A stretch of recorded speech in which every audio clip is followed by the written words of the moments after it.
you for joining the latest serviced apartment news webinar. I do hope you have your headphones on, a glass of water at hand, so you can stay put and focus on today's topic. Very timely, very popular, and we're going to be talking about metrics that matter for extended stays.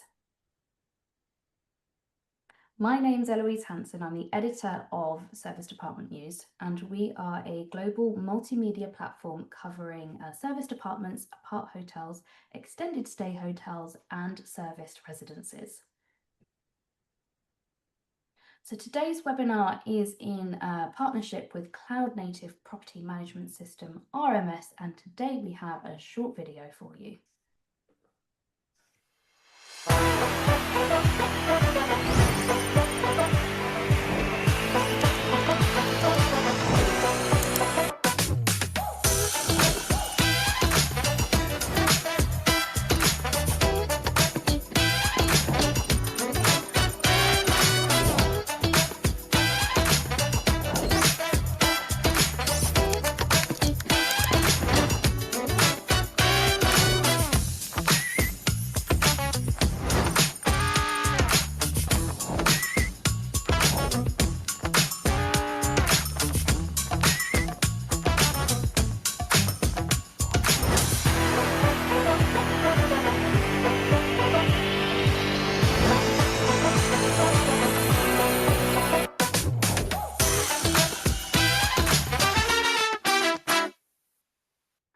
And further details about RMS have been popped into the chat box if you would like to learn more. So today's webinar, we're going to spend around 45 minutes chatting with our panelists today, followed by some time at the end to take any questions from the audience. So I would encourage you to get your questions in early, just so that we can set aside some time where possible. This webinar is being recorded, so everyone that has registered will receive a copy of that recording within 48 hours. And if you do have some time, we'd really value any feedback during a 5-minute survey as this webinar closes. We're always looking to improve, so please do spend the time. So I always like to provide some context to really highlight why we're here. Why are we talking about metrics that matter? And here are some headlines taken from Serviced Apartment News recently, just to help frame our conversation today. And the 2025 Global Serviced Apartment Industry Report, or GSAR for short, was published earlier this month, and that includes some key metrics and stats for the sector. And some of these include that the global serviced apartment market is expected to reach approximately £183 billion by 2030. Global ADR stands at about £145, but this figure does vary significantly based on location, apartment type, and whether such things as pets are permitted. Looking at pipeline, the European serviced apartment sector is expected to grow by 16,500 rooms by 2030. And looking at where those popular key markets are, 30% of that pipeline is concentrated in the UK, with around 20% in Germany. And what this report also highlights, and what it goes into a deeper analysis of, is around the dynamics of the changing workforce, and in particular Gen Z, and what they are looking for from their corporate travel programs and even accommodations. And corporate policymakers are now widening their approved accommodation categories to include serviced apartments and co-living options. It would be well worth downloading the report if you're keen to explore that topic further. And elsewhere in the news, we're seeing established companies such as the Ascot Limited rolling out what it calls a multi-typology expansion strategy. So this is moving beyond serviced apartments to broaden its portfolio. And as part of that strategy, we're seeing existing brands such as Citadines and Oakwood being repurposed and adapted for resort style settings. And at the same time, new brand entrants, such as the Other House, is blending a hotel, serviced apartment, and private living club all under one roof. So we have legacy brands diversifying, whilst new brands are innovating from the ground up. So I hope that gives you an idea of what we're going to be talking about today. So let's meet our speakers. I'll ask each of them to introduce themselves from left to right as per the PowerPoint slide. So let's kick off with Sandrine. Hello and welcome. Hello, thank you for having me. My name is Sandrine Zechbauer and I am the CMO of RMS. You have just watched the video of RMS with the very pop jazzy music, which I hope you woke you up this afternoon. RMS is a cloud-based, cloud-native even property management system. We've been around for a long time, headquartered in Australia, but we've got really global presence. And talking about the global presence, you just mentioned Ascot, which is one of our main clients, and we service pretty much all of their properties worldwide. So you can say we're very well versed when it comes to short-term rentals or service department. It is definitely an area of expertise. We also work with rooms. That is a big UK provider, as you guys know. So yeah, lots of expertise and really happy to be on the phone with you guys. Thank you, Sandrine. And Francesco, over to you.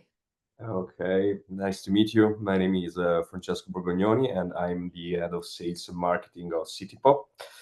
CityPop operates in the micro living, temporary living sector. We manage 3,000 units across Switzerland, Germany, Italy, and Czech Republic. And I think I'm here today because starting from last December, we launched our new concept, so CityPop Tonight, where in the same assets we have both short stay and long stay solutions. Great to have you, Francesco. Thank you. And Babis, last but not least, over to you. Hi, everyone. I'm Babis. I'm the Senior Vice President of Partner Network and Demand Generation at Blueground. For the ones that might not know Blueground, we are a company that we try to have our guests stay with us, could be days, months, or years. We started as an operator. We're currently managing about 15,000 properties. And recently we opened our platform to other operators. So now we've expanded to about 100 markets, and we are very excited to have this new addition in our portfolio. And we're trying to make our guests feel like home, either living for days, months, or multiple years. Thank you. Excited to be here. Thank you, Babis. And all the LinkedIn profiles of our speakers are in the chats. We've got a lot to get through today. We might not quite get through it all, but they are there to connect with and to carry on that conversation after we have finished up. So let's get stuck in. And I hope you've seen from the content slides and even from the intros today just how portfolios are starting to blend. They're starting to become more hybrid and more flexible.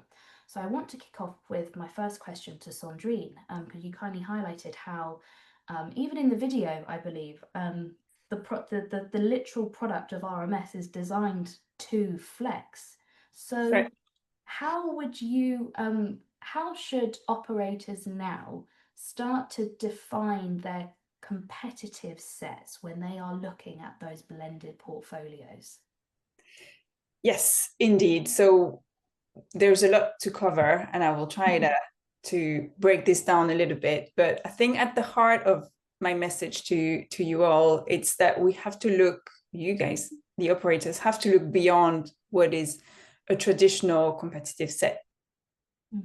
So the smart approach in this case would be to create micro sets and to blend your PMS data, where everything lives, with your market benchmarking. So if we look at this in a bit more detail, we want to start with the purpose. So you mentioned, I think it was you, Francesco, you mentioned that you have blended portfolios, or at least even properties that are serving two purposes. long-term, short-term, medium-term, etc. So you want to really start with the booking behavior and not so much the location. So obviously the service department in the city center could compete with hotels for during the week, but then compete with short-term rentals during the weekend. So you'd have to define this micro set, and I would say at least start with two views, and then you can drill down some more, but you would want a short stay competitive set for your dynamic rate competitors, like your hotel or your STR listings, and then the long stay competitive set for extended stay, corporate housing, student accommodation, whatever it may be. You can use your PMS data for average length of stay, your ADR, the channel mix, and then you can group them accurately. Leverage your PMS data where everything lives. Obviously, I have to say that because I work for a PMS, but that gives you the reality of your business. So occupancy, lead time, conversion, guest behavior, guest mix, etc. And then you really want to, and this is where it gets really interesting, is you want to mix in the market benchmarking, yes, element will give you the context. So how are the trends? How is the demand shifting? How are your competitors doing? How are their rates? And here you want to integrate with a data provider. Essentially, I would recommend Lighthouse or STR, mostly because we integrate with them. As in RMS integrates with them. You really want to bring that all into to your PMS as well, so you get a really good view of your of the performance of your company, of your property, but also how it's doing compared to the competition, which is what we want to do. So PMS as a central, your internal PMS as a central data hub, and then the market benchmarking to tell you how you're doing versus your competition and how well positioned you are. And between both of these, you should be able to get some good answers. And that ties quite nicely into my follow-up question, Sandrine, because when you have operators like City Pop, for instance, that are maybe moving into a shorter term offer under one roof for the first time, how much should they rely on their internal historical PMS data versus the likes of, now comparing that comp set to the likes of hotels and short-term rentals, which completely just opens the market or even floodgates even further. So what would be your advice for striking that balance between the PMS, what's happening, versus external market? Well, you always need to start with what's happening, because there's no point looking at anything else. Like you want to really look at what your guests are doing. And I think the PMS is as a general rule have evolved. Like it used to be very property centric, I should say. Like a PMS used to be really about your property, whereas now I think most of the data is really guest centric, and you really want a PMS that is allowing you to do that. So to be looking at the guest versus the property. Ideally you look at both, but you need to have that guest visibility. We talk a lot about golden guest record, which is very important to us, which is this ability to recognize the guest in all the different applications, either within your PMS or also within any application you may have. But you really want to focus on the guest. And I think you don't want to let go of your historical data. You need this many property value their PMS data, their historical data more than anything really. But you want to be able to layer in that guest centricity and understand booking behaviors at the guest level. And I think that's really where you need your PMS to help you. So it's not either or. It's really, you have to do both those things. Mm-hmm. Let's bring Francesco into the conversation, because it sounds like City Pop is on a journey, and I'm curious to learn more about that journey. So Francesco, how are you identifying the right comp sets to benchmark performance? So I totally align with what Sandrine said before, because when we jumped in this new market, so in the short stay market, we in few weeks realized that we are speaking about a different market, different target customer, different product even. And when we realized that the traditional compsets, so the main one based on, for example, hotel nearby or prices, don't work for hybrid models. Because our guests don't just choose between us and hotels, for example, speaking about the short stay, but they also compare us with service apartments, co-living spaces, short-term rentals, like, for example, even Airbnb, even if it's completely different, but it's an option. So we build some functional concept and not just formal ones. So that means that we group competitors by purpose of stay and guest type, not only, for example, location and prices.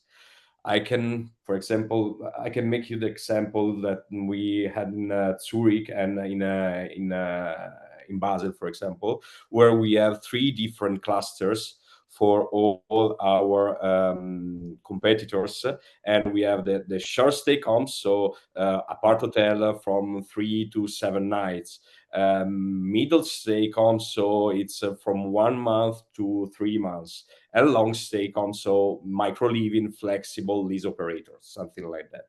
And this approach has helped us to understand the real demand patterns. Sometimes, for example, with in Airbnb price go up, we see a spike in our short stay bookings 2 weeks later, because guests see us as how can I say, the next best option. So right, the concept is not just about prices, locations, but it's in my opinion to be the substitute in the guest mind. This is the real key for us. It sounds like from a KPI perspective that length of stay is very much driving how one divides or slices and dices their comp set. And we'll go into KPIs right now. So let's stick with Francesco for a moment, and then we'll bring Babis into the conversation. So what KPIs are you tracking then, Francesco, now that you're sort of hybrid across short, mid, and long term? What are you seeing? What's important to you? Mainly everything which is a number and is measurable for us is a KPI. But speaking about priorities, for sure, obviously it's the revenue per night. If we are looking for we are speaking about the short stay revenue per month. But even in this simple matrix, there are a lot of variables aspect that can completely change the numbers or the perception of these numbers. So, for example, we measure always the occupancy by stay duration. So, obviously, always split in these three clusters. I already told you before. We changed the revenue per available room in revenue per available units. Then how often one units change guests, or the conversion by source, speaking about marketing. So we have a CRM where inside the CRM we have the flow coming from the short stay and as well from the long stay. In this way, we can use the same data to, for example, do cross-selling between one cluster and another one. Gave some I don't know, some discount, because sometimes we see that for guests that spend more than 10 days in our assets, they're really happy about the service, about the experience, and so we try to convince them to extend the stay. But obviously this is only possible if the person maybe he is in the city for work purpose, so he can stay. Moreover, he doesn't want to change the apartment or the structure, so you can take one guest from the short stay cluster and bring this person to the medium stay to arrive to the long stay. But obviously this is challenging, because it means that you really need to understand and to know who are your guests and why they are with you. So short stay, and let's call long stay that it's everything that is longer, the length of stay is longer than 1 month. We are speaking about completely different markets with completely different needs, with everything is different. So it's the short stay for us for this first year is the tool that we are using to collect a lot of new customers, and the mission for us is try to convert these new customers in the short stay cluster in real customer for the medium and long stay in all the other location we have in our portfolio. So the KPI are more or less the same, but what this KPI measure and can tell you from the short stay to the long-term market are completely different, because we saw, for example, in some assets where you have it's better to have an 80% occupancy rate with long-term guests that maybe 90% with short stay, because then there is even to understand that in all these businesses it really affect all the operational sides. So operational side. So, for example, the cost for the cleaning, all the expenses that you have to put on top to the prices for the short stay compared to the long stay, which is completely different. So, in the end, it's for us, for CityPop, now what we are doing is using the long stay segment to stabilize the building and using short stay to make their revenue. This is our first try this year. Which brings into possibly a new set of KPIs such as retention, loyalty, conversion. I mean, that could almost be a separate webinar in itself around driving loyalty in the service department sector. Babis, let's hear from yourself in terms of KPIs and you know what you're tracking across hybrid portfolios and how you slice and dice your data. Definitely, and looks like we're doing a lot of similar things with Francesco, so we should discuss more about it. I would say we also use a lot of similar metrics, occupancy metrics, demand indicators, metrics around financial performance. One thing we found very insightful, and I think Francesco also mentioned it briefly, is the idea that different durations of stay have different profitability drivers. So what we found was, for example, that as we're looking at stays of different duration, our cost structure changes a lot. And so we found through this analysis an opportunity to model our costs, understand how our costs change given the different periods of stay. You could stay for a week, for a month, for a year. And these are very different because, for example, if you have an apartment that you are renting for a year, you only pay your customer acquisition cost once. If you rent it every week, you pay it, 50 times. So these things tend to add up. And so we found that analysis really insightful, which led to us restructuring our whole pricing approach, and then going from a KPI to an actual outcome, which was reducing long-term prices to drive these durations, incentivize our guests to stay more. As Francesco mentioned also, I'm quoting him a lot, but looks like, there's quite some overlap there. There's a lot of interest in understanding the reasons behind someone's initial intent to stay and the idea that, you can convert them. And I'd say by far the biggest factor in this decision, for us at least, has been price. And so by giving the right pricing incentives, we have managed to actually see a quite measurable increase in our long-term stays. Mm-hmm. Let's stay with you, Babis, for a moment, because I want to explore the pricing element for a moment. How is technology enabling operators to make those informed decisions around restructuring pricing models, for instance, or understanding the financial, what's underpinning the financials and how to drive that performance? What role is technology playing in that decision making? So our stories, we started as an operator, and when you run a small portfolio, you can do everything on an Excel file, and some I don't know, notepads or whatever. But when you scale this starts being much trickier. So we built a lot of technology in house. Part of the reason was we couldn't find out of the box tools that met our needs. Part of it was we feel this is a competitive advantage, and so we want to have full control on our tools. And so, for example, we built our own ERP, our own CRM, our own pricing engine. We have a team of about 100 engineers and analysts that basically work on these tools. And so technology has been really a big driver of performance for us. So we use this technology to customize all these tools and be able to basically collect and drive these insights that eventually feed into decisions that change our performance. Pricing, I think, is a good example. Having built our own pricing engine gives us a lot of flexibility on how we set prices, the dimensions that matter to us, also changing these things as we go. And so this has been a huge unlock in terms of operating at the scale that we want to achieve the performance. Thanks, Babis.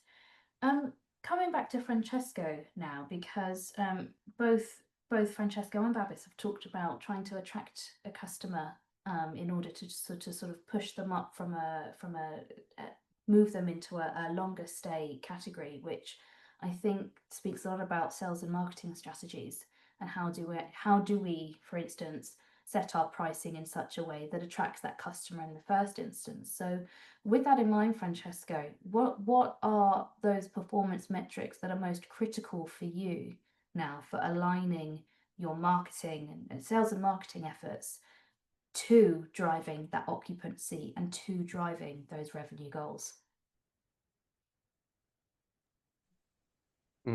So basically, I think that the golden rule is that marketing and operations must speak the same language, because we run a lot of campaigns with, for example, Google, with lead generation, because we want to get in contact with our customers for the reason I told before, because the goal is to understand the why. So why a guest is looking for city pop, why is looking for us and not for other solution like other apart hotel or residence or anything else. So with the KPI of cost per click, conversion rate, speaking about bookings with the booking engine, all these connections are for sure important, and it's something that we have to measure every day. But in the end, what we saw is that investing time in really with our sales account, speaking directly with the customers or the prospect customer in this case, is for us the key of success, because it's really driving us to the real solution to achieve the occupancy that we have as a target. And in this way, we know that we are investing time in maybe people who in the end is not converting, but starting 2 years ago with this new strategy, for us, starting from a conversion rate of the 8%, today we achieve a conversion rate of the 25% in 2 years, which is for us the sort of a justification of the effort that we invest in the last years. But for sure, if even in this case, for example, for the short term, we focus on the occupancy velocity. So how fast units sell for a given date range. So if a pickup slow down, we can trigger a geo-target campaign in 24 hours, for example. But for long stay, the key metric is the conversion of the lead, because how many leads turn into signing contracts. Here, marketing is more about trust than urgency compared to the short stay market. So this is already the proof that when we speak about short stay and when we speak about long stay, we are speaking about two different market, two different product and two different sales strategy. And we can even add that for the short stay, we have all the part of OTAs that obviously it's a big part, and for sure is something helping to cover all the possible, blank space you have in your PMS when you take a look to the rooms occupancy. So for sure, it's there. If you manage to have the right mix of strategy between short stay and long stay, I think this is the real success for an hybrid assets. Mm-hmm. Thanks, Francesco. I'll send out another reminder to our audience. If you have any questions for our panelists, please do submit these using the Q&A function. We have probably about 25 minutes, 20-ish minutes on the clock, so be quick. Sandrine, you've been waiting patiently, thank you. You've heard a little bit about how Francesco and Babis are sort of, analysing their business models and understanding what those profitability drivers are, understanding how to maybe pivot, adapt, restructure as they see fit. And that is undoubtedly having some influence on technology providers, and how you guys are now having to also pivot, adapt, and likely innovate in order to meet these needs. So can you explain from your perspective how these operator demands and that need to now flex between the medium, short, and long stay is driving innovation within the PMS world? Yeah, I mean, my esteemed colleagues here on this panel have said it, right? Like the guest expectation and the purpose of some of these operations has changed. That means PMS and overall, we'll just call it overall, technology has had to change. I think we are moving from platforms that were very strict, and I'm speaking very generally here, but very static channel-based system. They're moving away into more flexible and dynamic platform, and this is really the point of that. So we've been working really hard. Like I said, Ascot has been one of our, I think, very first, I don't know, maybe not first client, but it's definitely our biggest client by far. And there's a lot of UK clients and European clients that have asked for the same. So we've been working quite hard on the inventory management, the unified inventory management.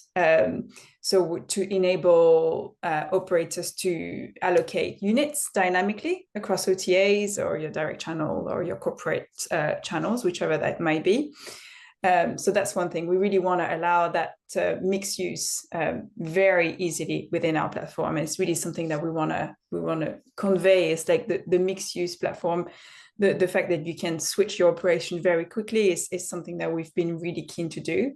The pricing rules as well, like the automation around pricing, that's something that we've been working hard on, and other providers have done the same. But we obviously need revenue management systems to allow for automated rate challenges based on length of stay or booking window and occupancy forecast to accommodate for all of these changing behaviors that we've been talking about.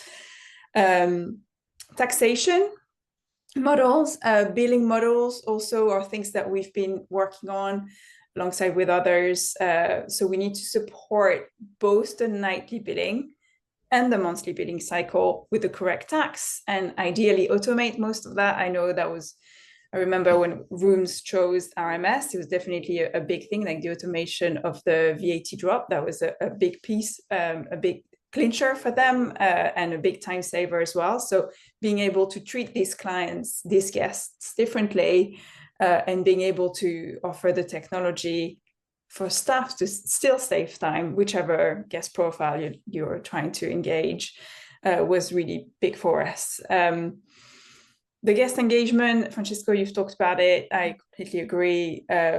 And that's something that's actually fairly underpinning any sort of PMS system or technology as a rule. But guest engagement has always been a need, and operators expect PMS platforms to support lifecycle communication, obviously from pre-arrival, mid-stay upsell, and for both short-term and long-term. So you really need to have a platform that works across both, or at least being able to configure across both. And then I think the final piece, which I'm hearing more and more about, we haven't talked about it too much today, but it's definitely something that's, we see this a lot in our client conversation, is the open architecture and the ability to plug into our APIs. I think, Babis, it was you who mentioned that you guys have done a lot of work on your technology side, and there are a lot of operators today that are obviously quite clued into tech and are looking to build towards, or like build around a PMS, replace PMS, or do whatever is needed. But I really think if you think about everything that's happening in the ecosystem, whether it's tax rules or AI or chat or whatever it may be, like you really want to consider open APIs and the open portable APIs and an open architecture as a mandate, because you want to be able to build to accommodate further pieces of tech as they come in, whether it's a new market benchmarking software or resource, or it's a new chatbot, or it's whatever it may be. You really want to push towards these sort of open ecosystems, because that really is what will give you an edge, and also will give you the data. I think we'll talk about it in a bit, but we talked about KPIs and we talk about data. It only really works if it flows well across your system. It doesn't, if you have one system, one very isolated piece of tech that will give you maybe lots of information, but it doesn't flow across the rest. How are you gonna know that it's moving the needle? So I really want to. This is fairly new, I think, but more and more with AI coming on, like the core, the good quality data and the open APIs for us has really been such a big differentiator this year. And people are really understanding that you need to build for the future. Technology, it takes time, to implement, to choose to implement, to see the benefits of it and all of that. I don't deny that. And you want to make sure it's going to be plugging into whatever else you have or you're thinking about bringing. So that also has pushed PMSs in a different route. So that sits parallel with a report that I quoted on a webinar that I hosted earlier this week, and I'm not going to be able to remember the stats, but I can certainly give a sort of flavour of this report, because this was more angled towards the hotel industry. And this report showed us that I think 5 to 50% of IT budgets were going to be spent this year on innovation within AI and improving their tech stacks. A large majority, I think it was 39% of operators, felt that guest engagement tools were critical to being within that tech stack. And in terms of priorities for the future, the vast majority of operators wanted that open architecture, so that flexibility to be able to openly integrate with other systems and platforms. So you've raised some really good points there, Sandrine, because it correlates with something that I was exploring earlier this week.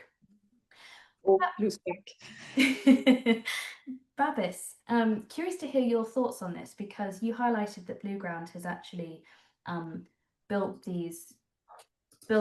tech stack, or part of your tech stack internally, which I imagine gives you some greater control around that data flow and managing that data. There are probably a lot of operators on this call that don't have the capabilities to build the tech stack in-house, but are looking to partner and integrate with others. So what are the most effective ways that operators can truly collect that data, manage that data, and integrate it in order to gain the insights to inform their decision making? Yeah, that's I think the important thing. How do you use the data to actually make a decision that matters? And I mean, you can do it multiple ways. I think Sandrine also mentioned a few. What we've done is that since we have our own stack, this allows us to have these connections between systems, so we can have this data flow on a real-time or almost real-time manner across systems, and give us these insights that we can then either use to evaluate the situation and take a decision, or ideally, if we've seen that multiple times, automate the decision so that we don't even need to think about it. As an example, let's say we're monitoring our occupancy rates. When we see occupancy rates being below targets, this is a trigger that goes to our pricing engine, and the pricing engine reduces our rates to make our offering more compelling and increase this occupancy. So there's this feedback loop from what's actually happening to what action we need to take in order to to correct this metric if it's below target. And then we flag these cases, so we might have a review and discuss with the team. Okay, why did this happen? Is this the right action? But at least something happens immediately, and so we can get ahead of the problem. One common challenge I've seen is that people build too many dashboards, too many data points. I think it's important to have the ones that matter, and then have some sort of onion layers that you can dive deeper in the ones you need, but not have too many, because you might get lost in the noise. And then tie them clearly to a specific action. Like if this metric goes to that threshold, what do we do? Someone gets notification, we act automatically. We need to have these clear ties, which of course you build and evolve over time, but at least have this roadmap of how to act upon them. Thanks, Babis. And I'm going to ping this one back over to Sandrine, because Babis was talking about automated triggers and perhaps understanding or making those decisions before a particular circumstance has even, I suppose, manifested. But I think one of the challenges that we have, and is particularly within the hotel sector, is the access to real-time data. And so I'm curious to hear, Sandrine, from your perspective, what are those current challenges around the access to what's happening in real time, and what solutions do you see coming through in the future? Are we there yet? Are we already here? What's to come? It's funny because data, I mean, I don't know, I've been in this business for a long time, and talk about data for as long as I've been here, certainly before my time too. And I would say I never see anyone struggling with lack of data as a rule. You never have, I don't know what's going on there. No, not anymore, really. It's either the time, and we'll come to that, or it's either too fragmented that you can't actually do anything with it. So it lives in there somewhere, doesn't flow anywhere else. Well, it doesn't really give you much really to work with. So the information has, especially I think in hospitality, is scattered really across many systems. You might have a CRM, have a PMS, you might have a chatbot, you have your website, obviously. You have all these different platforms, and it's really hard to see what actually is going on. We see it in, myself in my role too. I think what we are seeing now is probably led by AI, definitely actually led by AI, but I think it's a very healthy move, is not worrying so much about whether you've got enough, but one is whether it flows across enough systems. I've already talked about that. But also, what does this tell you? Okay, you've got data, and so what? So, okay, your occupancy level is at 80%. Okay, that's good, that's helpful, but which rate type, which length stays are driving that occupancy, which guest profile is driving that occupancy? That's the next level. And then what can you do to fill the rest of the 20% in the best possible way for your business? So I really do think it's not really so much like we don't have enough data. It's definitely that we don't have enough connection within the data, I would say. So it's too siloed. So that's one problem. And AI is driving that, because AI does not work without really solid data. So it is pushing people to consolidate or to think about open APIs without worrying so much about whether or not you've got enough data. So you have to really think about that first. And then on your question around real-time reporting, so accessing real-time data, it's not just about the speed, it's really about having the right context for it, and then being able to make the next decision. So that's real-time data. I think we all have that, but then it's about what does this tell you, and what should you then do off the back of that data. So we are working a lot. That's what we're spending all our time on, is integrating with like really key partners and enhancing our core capabilities. And we're pulling data from into the one environment, obviously the PMS environment. So giving operators a really a live view of occupancy and ADR and performance by segment, and as many segments as you may need, giving you access to custom dashboard and automation rules, and all of this can be set pretty easily, actually, depending on your property type. So you don't wait for the reports; you're actually like driving the business as opposed to waiting for that next report. So I think what will be really interesting is with AI. I believe, I don't want to just keep harping on about AI, but it is interesting because I think for data specifically, it is delivering a lot of good. What it will be able to show, and I think we will get there in hospitality not so long, is not so much what's happening now, but what will happen tomorrow, what will happen next if you don't change course. So the more good data you provide your AI, the more it will be able to say, this is what your occupancy or your average rate would look like in X years time. So I do think you will then be able to adjust your nightly rate, reassign your inventory or your channel mix, or target guests in a different way.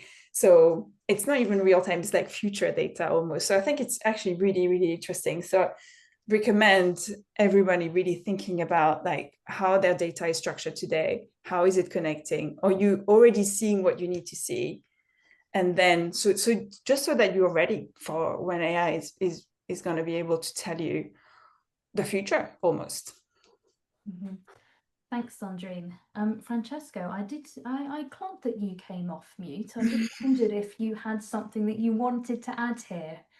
No, absolutely, because I've understood what Sandrine was saying about data, but I had an experience this year building our native AI agent for sales, for example, because everybody was starting from operations, so we have always to be different, and so we're starting from sales. And what I saw this year is that is not about technology. Because now with all the open source AI source that you can find everywhere, it's quite easy to build a AI agent. But what makes the difference, as Sandrine was saying, is the using that you do of the data. Because we saw how it's really a game changer, how you organize the data set and the database where which AI use to give the feedback, to give the replies, and everything is about how you organize and for which purpose you use this data source with AI. This makes really the difference. So it's important to start from day zero to really organize all the data for the purpose that you want to achieve, because otherwise is only a mess, because you have an environment where inside there are everything. And for example, we have an app for our customers. So with the app, we can track everything, because you can track even the location. You can track all the normal things that are done in the app, all the things that our guests see in the app. And obviously, these are not data that we can use to say there's something, but it's just something that let us understand which is the behavior and which is the right the right buttons that we can push, and we can arrive to the solution for the guests. So I think this is a great point, because it's not about data, because nowadays every one of us has so many data that we can even know what to do with them, but is organizing them, because this makes the difference. Let me stay with you for a moment, Francesco, because you just touched on behavior, and I think this is worthwhile as we sort of come close to the end of our conversation, though not quite yet. I want to sort of look into the future. I think Sandrine highlighted how technology is evolving and how it might be able to help us forecast and predict. So, Francesco, looking now at those guest behavior trends, how do you see these evolving? And as a result of that, what metrics do you think are going to become even more important over the next few years? I think that we are not entering. We already are in what we call the fluid stay area, because guests no longer define themselves as travelers, residents. They move between cities with total freedom. I see even myself. I spent 1 month in Zurich for work, then 2 months in Munich to explore other buildings, then 3 weeks in Milan for a project. So this new way of living changed how we measure the success of our business, because traditional metrics like occupancy, like ADR, only show, in my opinion, only half of the story. Because for example, now we introduce new metrics like the stay composition of our assets. So the share that we have between 1 night, 10 nights, 30 nights, 3 months.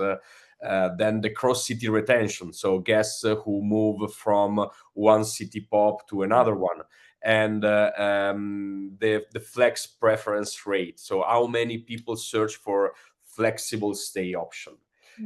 Because I'm Italian, so I'm an expert about bureaucracy, and I think that nowadays people are looking for a smart solution, something that it's easy to understand and to manage. Is it will the metric is how the operators, in my opinion, will be able to make easy and not to be so to so some the flexibility. I mean, it's to manage to be flexible for every kind of solution that people is looking for. So you have to give them what they're looking for as soon as possible, and if they change their mind, you have to be ready to give another option. This, in my opinion, is what is the future about the KPIs that we can measure and the behavior of the people. Mm-hmm. Thank you. And Babis, finally, I mean, how would you measure the impact of these guest behavior trends on performance? What would be your advice, or perhaps how are you benchmarking success? Sure, we discussed some of these metrics, like, the average duration of stay, what are my retention patterns, maybe even more qualitative, like collecting feedback from guests, like what's the reason someone selects Blueground or any provider for their accommodation, what's the reason for their stay, and so on. So there are these standard metrics, but as Francesco said, like there's a lot about flexibility and how you make that like this whole experience seamless. On our end, I think segmentation becomes much harder, because it's very hard to say someone is today might be a traveler, tomorrow might decide to be a digital nomad or whatever. So there's a lot of fluidity, let's say, in states, and it's hard to have hard classifications. So we see a lot of the stays as a continuum. Like you can start from a couple of days, you can stay with us for many years, and the core of the experience shouldn't change, right? So the nice furnished apartment, nice location, like furniture and so on. What we adjust is the price aspect, to steer you towards these longer term things, but of course, respecting your limitations and respecting, the reasons you are with us. So the lines, as mentioned, I think that's maybe one of the themes for this discussion, are quite blurry, and so you have to tailor to different success factors rather than the more traditional ones. And as you've just been talking there, I've just made a note. It's my final note in my notebook today. Is that yes, we've been talking about metrics that matter for today, and we've largely sort of focused on operations, but actually we haven't touched on corporate travel much. So what matters to the corporate bookers themselves? Are they looking at reviews, feedback, loyalty, trust? We haven't touched on investment and what metrics that matter to those that are actually investing in and developing in service apartments. So who knows, we might be back in the future talking about the same topic but a slightly different angle. Thanks guys for your time and contributions today. Thank you to Sandrine, Francesco and Babis. Just to flag, we will keep this webinar open right at the end, just to allow some time for any of our audience members to follow up on any of the links that we've popped into the chat, including the LinkedIn profiles of our speakers. Highly intelligent and very knowledgeable, so I would encourage you all to connect and carry on that conversation. Just some closing slides I have to run through before I say a final goodbye. In fact, the next webinar is it links quite nicely into what we've been talking about today. Our next webinar on the 20th of November is looking at how we can drive performance through clear reporting. So doing a deeper dive into that data and analysis and what we can decipher from our reports in order to make more effective decisions. So the link to register for that webinar has been popped into the chat. Would absolutely love to see you there. There's lots to learn. And if you're interested in working with us either across our digital webinars such as this or perhaps our in-person events, do get in touch with my colleague Katie. Her details are on your screen and also popped into the chat. So just a final goodbye from me today. Huge thank you to RMS, great partners of ours, so I do appreciate the time. And once again, thank you to our brilliant speakers on this rather grey and dreary day in London. So enjoy the rest of your afternoons. Very much enjoyed today's conversation and look forward to the next one. So see you all soon, folks. Bye-bye. At IHM, we believe in the power of connection. We exist to inspire, to inform, and to unite decision makers who are shaping the future of hospitality and real estate. Our why is simple. We believe this industry thrives when people and ideas come together. And we're here to make that happen. So how do we do it? We challenge the status quo by creating platforms that go beyond the expected. We blend intelligent content, curated events, and a strong community into everything we do.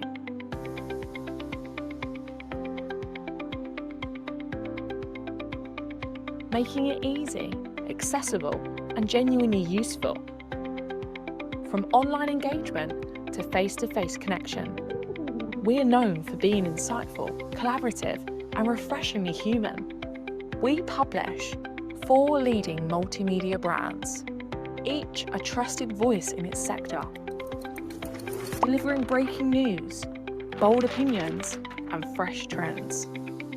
We host world-class events, panel discussions, podcasts, award ceremonies, and webinars.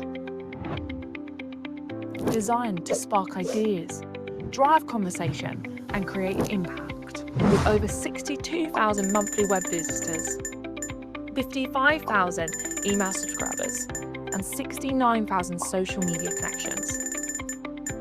Our reach is deep, and our community is active. We're partnered with the biggest names in hospitality, and we'd love to connect with you. So whether you're looking to grow your visibility, meet the right people, or understand where the market's heading. Read, watch, listen, and meet. Do it all with IHM.